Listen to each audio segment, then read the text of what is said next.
नमस्कार साथियों, राधे राधे, जय श्री राम, जय श्री कृष्णा।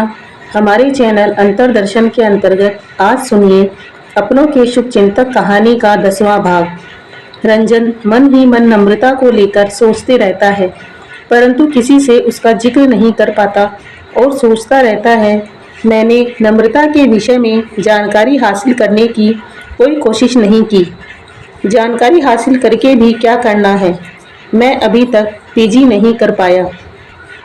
मुझसे कौन शादी करने को राजी होगी। उसके माता पिता को देखकर तो लगा कि बहुत बड़े पैसे वाले लोग हैं। उन लोगों से हमारी तुलना कभी नहीं हो सकती।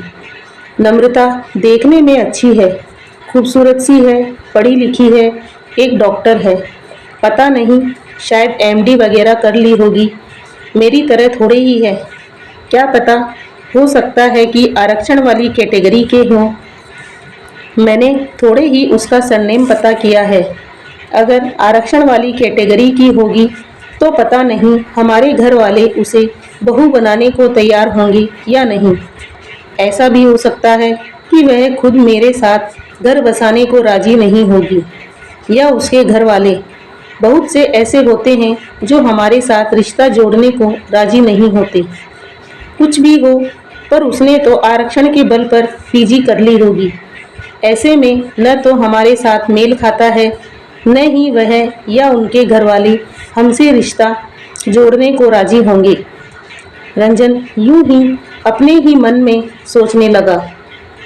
आजकल ज़माना बहुत बदल गया है। पहले के ज़माने में लड़कियां इतनी पढ़ी लिखी नहीं होती थी।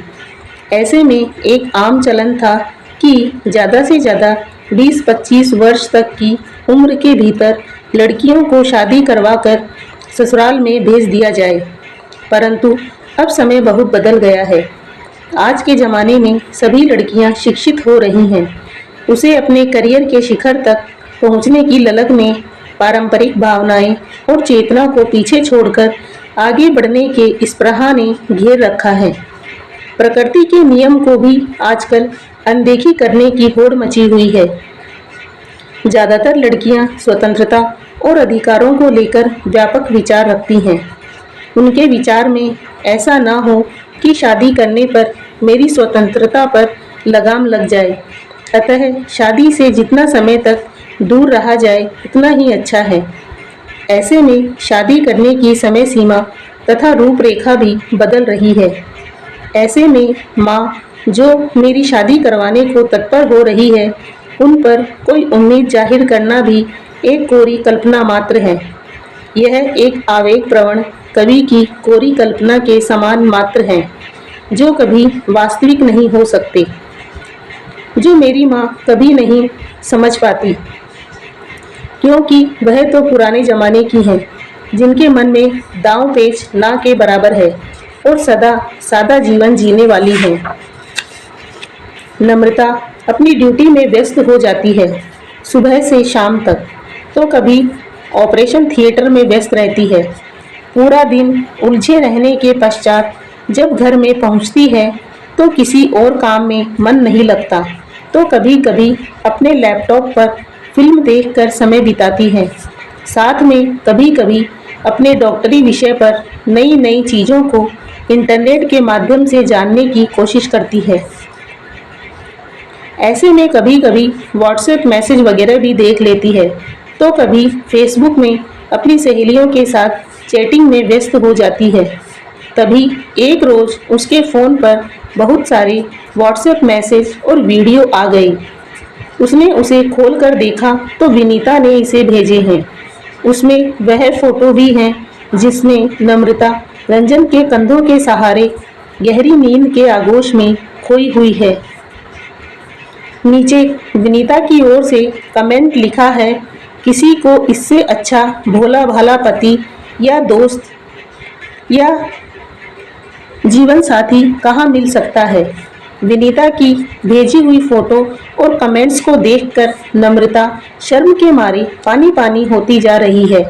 साथ में यह भी सोचने लगी, कहीं विनीता ने इस फोटो को किसी और को तो शेयर नहीं किया है। उसे इस विषय पर कुछ कहना उचित नहीं होगा। हो सकता है कि कुछ कहने से और भी जिद पर आ जाए और सभी को भेज दे तो बहुत शर्म की बात होगी। मुझे तो यह भी नहीं पता था कि कब मुझे नींद आ गई और मैं रंजन के कंधों पर सिर रखकर सो गई थी। आहा, यह कितना लज्जा का विषय है। कोई और इन फोटो को देखेगा तो भला क्या कहेगा, परंतु अभी इस विषय पर चुप्पी साध लेना ही उचित होगा। नम्रता मन ही मन सोचने लगी, यह रंजन है कौन? विनीता ने तो केवल यही बताया था कि यह मेरे रंजन भैया हैं, आगे और कुछ भी नहीं बताया। मेरे विषय में भी उसने केवल इतना ही कहा था कि यह मेरी सहेली डॉक्टर नम्रता है। शायद रंजन के विषय में डॉक्टर शब्दों का प्रयोग किया था, मुझे ठीक से याद नहीं आ रहा है, परंतु उसने बड़ी ही शालीनता के साथ हाथ जोड़कर सभी को नमस्कार किया था। उसमें किसी भी तरह की चंचलता या चपलता का भाव नहीं था। ऐसे में वह लड़का बहुत ज़्यादा चालाक होगा यह नहीं कहा जा सकता है। उसने भी किसी से ज़्यादा बातें नहीं की, किसी से ज़्यादा हंसी मजाक भी नहीं किया, बहुत ही सीमित रूप से बातें की है। ऐसे में किसी के विषय में कोई जानकारी कैसे हो सकती है? जो भी हो, वह लड़का अच्छा है, नेक दिल का है, इसमें कोई संदेह नहीं है, परंतु मैं उसे लेकर इतना क्यों सोच रही हूँ? क्या उसे लेकर इतना गहराई में सोचना उचित होगा? हो सकता है कि विनीता बहुत ही मजाकिया लहजे में उस फोटो को मुझे पोस्ट किया हो।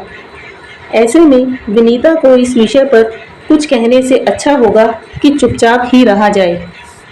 कुछ दिन बीत गए कि माँ कंचन देवी अपने पति संग परामर्श करते हुए एक रोज विनीता को फोन कर बैठी और कहने लगी, बेटा मैं तुम्हारी चाची बोल रही हूँ, रंजन की माँ बोल रही हूँ। बेटा मैंने तुम्हें डिस्टर्ब तो नहीं किया ना? जवाब में विनीता कहने लगी, नहीं चाची, इसमें डिस्टर्ब की क्या बात है, परंतु मैं आपसे बहुत नाराज हूँ, आप मेरी शादी में नहीं आई। अगर आप सभी आते तो कितना मज़ा आता। जवाब में कंचन देवी कहने लगी, बेटा तुम तो जानती हो कि मेरी तबीयत ठीक नहीं है, इस कारण मैं नहीं आ सकी, परंतु तेरे भाई रंजन को तो भेज दिया था ना, वह तो पहुंच गया था ना, मैं फिर कभी आ जाऊंगी। अब तुम सब कैसे हो बताओ, दामाद जी कैसे हैं?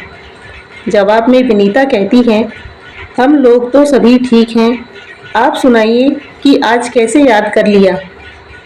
थोड़ी सी शंका भरे लहजे में कंचन देवी कहने लगी, बेटा हम लोग चाहते हैं कि रंजन की शादी करवाई जाए, परंतु रंजन का कहना है कि हम जैसे से भला कौन शादी करने को राजी होगी। तभी मुझे याद आया कि तुम्हारे साथ बात करूं। हो सकता है कि तुम्हारी जानकारी में ऐसी कोई लड़की हो जो रंजन जैसे लड़के से शादी करने को राजी हो जाए। जवाब में विनीता कहने लगी, जी चाची जी, मैं इस विषय में आपको बाद में बताऊंगी। अगर मेरी नज़र में कोई ऐसा हो तो मुझे थोड़ा सोचने का समय दीजिए। ऐसे में कंचन देवी कहती है, बहुत अच्छा बेटा, जब भी कोई खबर हो हमें बताना, अब रखती हूँ। विनीता अब रंजन और नम्रता के बीच उलझ गई और सोचने लगी, क्या रंजन भैया और नम्रता की शादी की जोड़ी बन सकती है? क्या रंजन के लिए नम्रता को कुछ कहना उचित होगा? क्या रंजन ने अपने घर पर नम्रता का कोई जिक्र नहीं किया?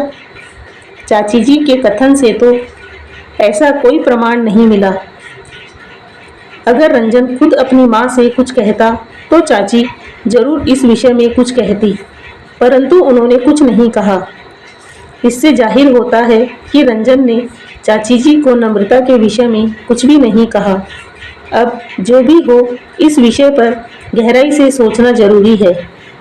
ऐसे तो रंजन फिलहाल एम्स में या तो कोई प्राइवेट हॉस्पिटल में दिल्ली में काम कर रहा है। तनख्वाह तो उसे अच्छी ही मिल रही है। मैंने हालांकि उससे कभी पूछा नहीं है। अब भला क्या पूछना है, डॉक्टर है, दिल्ली में नौकरी कर रहा है, इतना ही काफ़ी है। ज़्यादा कुछ पूछने पर हो सकता है कि कुछ संकोच की भावनाएं जागृत हो जाएं। अतः मैंने कभी पूछने की जरूरत ही नहीं समझी। परंतु जब शादी की बात सामने आ गई तब तो बात खुलकर सभी के सामने आनी होगी, नहीं तो अगले भी पता नहीं क्या सोचेंगे। मुझे इस विषय पर कुछ सोचना होगा। क्या नम्रता से इस विषय पर कुछ पूछना उचित होगा या नहीं? विनीता मन ही मन सोचने लगी कि वह अभी अपने ही शहर में है।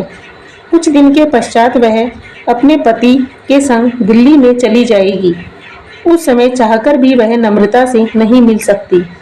उस समय जो भी बात करनी होगी फोन पर करनी होगी। परंतु इस समय अगर चाहा तो अस्पताल में ही उससे मिल सकती हूँ। ऐसे में उसे क्या करना उचित होगा, इस विषय पर विनीता सोचने लगी।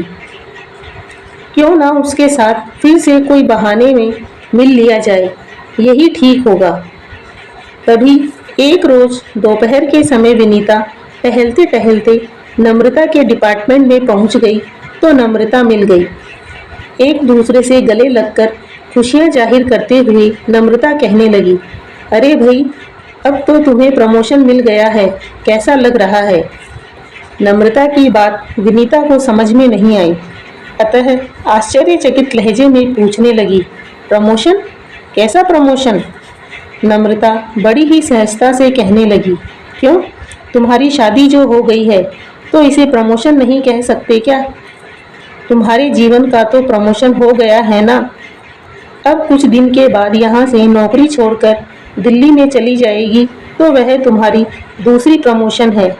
और बस बस कहते हुए विनीता ने उसे रोक दिया और कहने लगी, आगे और कहने की ज़रूरत नहीं है, मुझे समझ में आ गया है कि तुम क्या कहना चाहती हो। अब तो तुम भी अपना प्रमोशन करवा लो, चाहो तो तुम्हारी प्रमोशन का रिजेक्शन करवा दूं। आश्चर्यचकित लहजे में नम्रता कहती है, मेरा प्रमोशन? अरे छोड़, कौन लड़का है जो मुझसे शादी करेगा? मेरी माँ कहती है अभी संजोग नहीं बैठा है, जब संजोग बैठेगा तो प्रमोशन भी हो जाएगा। मैं तो अब किसी भी तरह की चिंता से मुक्त हूँ, मुझे कुछ नहीं सोचना है। जो भी कुछ सोचना है उसके लिए मेरी माँ और मेरी मौसी है। नम्रता की बातें सुनकर आश्चर्य व्यक्त करते हुए विनीता कहती है, तो तुम्हारे भी कोई कमेंट्स हैं ना? जवाब में नम्रता कहती है, अब भला मेरा क्या कमेंट होगा? लड़के वाले कहते हैं उनके साथ मेरी कुंडली मैच नहीं हो रही है, कहते हैं कि मेरी कुंडली खराब है। शंका भरे लहजे में विनीता कहती है, देखो, मुझे तो यह सब पहेली लगते हैं और मुझे इसकी समझ भी नहीं है। यह सब तो बड़े बूढ़ों के काम है। मैं तो केवल यही समझती हूँ कि लड़का कैसा है, हमारे लायक है या नहीं। बाकी जहाँ तक संजोग की बात है यह भगवान ही जाने, हम भला यह सब क्या समझते हैं। परंतु अगर तुम कहो तो मैं बात चला सकती हूँ। आगे अगर भगवान ने संजोग बना दिया तो ठीक है, नहीं तो ना सही।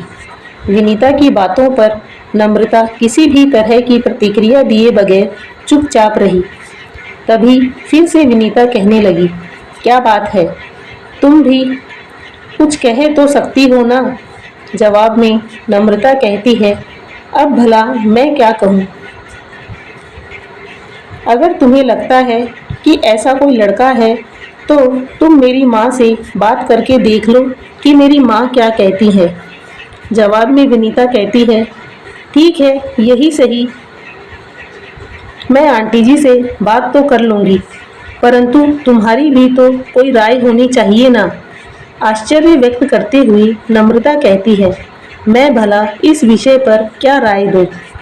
वह लोग मेरे गार्जियन हैं, उनका निर्णय सर्वोपरि होना चाहिए।